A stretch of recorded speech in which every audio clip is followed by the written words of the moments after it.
Recent একটা debate নিয়ে কথা বলতে চাই যে আমাদের দেশের যে অস্থায়ী সরকারের অন্তর্বর্তী সরকারের প্রধান ব্রিটেনে গিয়েছিলেন এবং ব্রিটেনের প্রধানমন্ত্রীর সাথে তার দেখা হয়নি। এখন এটাকে নানাজন নানাভাবে ব্যাখ্যা করছে।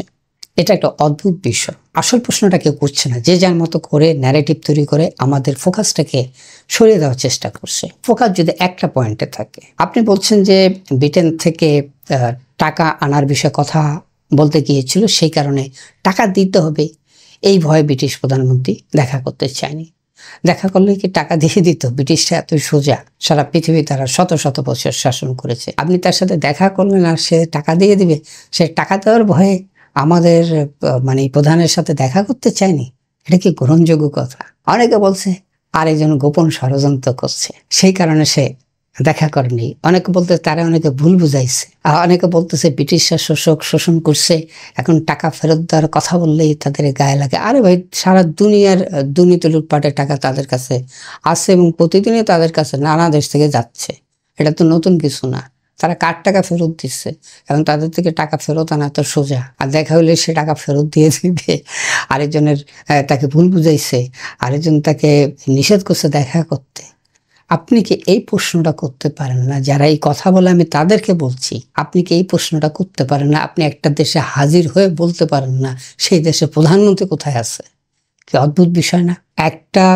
কিছু মানুষ আমাদের ট্যাক্সের টাকায়, পাবলিকের ট্যাক্সের টাকায় একটা দেশে গেছে, সেই দেশে যাওয়ার পর বলতে পারতেছে না সেই দেশের প্রধানমন্ত্রী কোথায়, বলতেছেন সম্ভবত কানাডায়।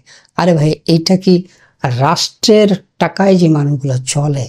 এটা তো বাচ্চাদের কথা না। এখানে একটা স্পিক লাইক এ চাইল্ড। আপনি একটা দায়িত্বশীল পজিশন আছেন, একটা রাষ্ট্রের প্রতিনিধিত্ব করছেন। সেই মানুষটা বলতেছে সম্ভবত কানাডায় আছে, আমি সম্ভবত বলছিলাম এইটা যে কোথায় মিসকোট করছে। আপনি যে জানেন না যে ব্রিটিশ প্রধানমন্ত্রী কোথায় আছে, এরপর তো আমি মনে করি যে ওনার বিষয়ে সরকার চিন্তা করার দরকার ছিল। উনি জানেন না কোথায় আছে, তারপর বলতেছে, যুক্তি খাটাচ্ছে আবার উনি, যে আমি তো সম্ভবত বলেছিলাম, আমার সম্ভবত কথাটাকে বলা হয়নি। আপনি সম্ভবতই কেন বলবেন? আপনি ওখানে গেছেন না, এই খবর নেওয়ার দায়িত্ব তো আপনার। আরেকটা কি বললো, কয়েকজন ব্রিটিশ এমপির সাথে কথা হয়েছে, তারপর কোন এমপি তাকে নাকি বলেছে, সে কি সেই এমপির নাম বলতে পারবে? নাম বলেছে। আসল প্রশ্ন যেটা, সেটা হলো আপনি একটা দেশে যাবেন, সেই দেশের শিডিউল নেবেন না? আমাদের দেশে ধরেন যে কেউ আয়সা হাজির হলো, বললো যে আমি এই ডক্টর ইউনূসের সাথে দেখা করতে চাই, ডক্টর ইউনূস কি তাকে শিডিউল দিবে? আপনি একটা দেশে গিয়ে হাজির হয়েছেন, সেই দেশে যাওয়ার আগে তো শিডিউল ঠিক করার কথা। আপনি ব্রিটিশ প্রধানমন্ত্রীর সাথে দেখা করবেন শিডিউল ছাড়া? How come? এই প্রশ্নটা আমরা কেন করছি না যে আমি চাইলাম আর ব্রিটিশ প্রধানমন্ত্রী আমাকে সাক্ষাৎ দিতে বাধ্য থাকিবে? এই ভাবনাটা কেন ভাবতেছি? এবং যেহেতু দেখা হয় নাই, সেটাকে সাপোর্ট করার জন্য আবার নানা কল্পকাহিনী বানাচ্ছে।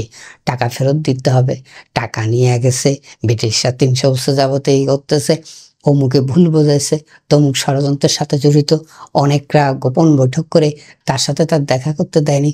কত যে গল্প ভাই, এত গল্পের দরকারটা কি? আপনি আসল কাজটা করছেন, শিডিউল ঠিক করছেন। শিডিউল ঠিক করার দায়িত্ব কার? আপনি শিডিউল ছাড়াই কারোর সাথে দেখা করতে যাইবেন এবং সে দেখা না করলে তাদের লোকেরা নানা ধরনের গল্প বানাবে। এটা কতটা ঠিক? একটু খোলা মনে দেখুন তো, খোলা মনে একবার প্রশ্ন করেন যে আপনি একটা দেশে গিয়ে, আপনি ব্রিটিশ প্রধানমন্ত্রী দেশে গিয়ে আপনি জানেন না ব্রিটিশ প্রধানমন্ত্রী কোথায় থাকে, কোথায় আছে, সেইটাই আপনি জানেন না। আবার শিডিউল ছাড়া তার সাথে আবার দেখাও করতে চান। এইটা ঠিক হয়েছে কিনা আগে তো আমাদের সেই প্রশ্নটা করা উচিত।